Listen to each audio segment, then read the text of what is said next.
Keyingi sizga tavsiya qiladigan mahsulotimiz bu ham kofe ichimliklar turiga kiradi.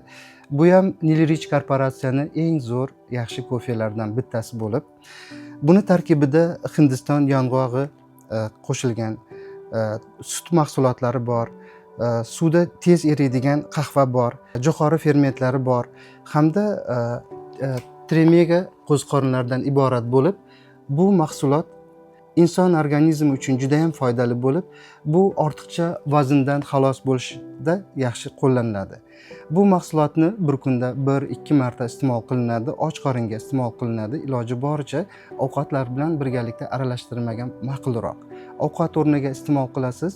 Ertalab turganda 1 stakan suv ichiladi. Suvdan keyin yarim soatdan keyin bu kofe ichiladi. Bu kofe ichgandan keyin iloji boricha 3-4 soat ovqatlanmaslik tavsiya qilinadi. Organizmda shunda yaxshi ishlov beradi, to'qlik hissini beradi, organizmdagi shlaklarni, toksinlarni tozalashda yordam beradi hamda ichki yog'larni eritishga qo'shimcha yordam beradi.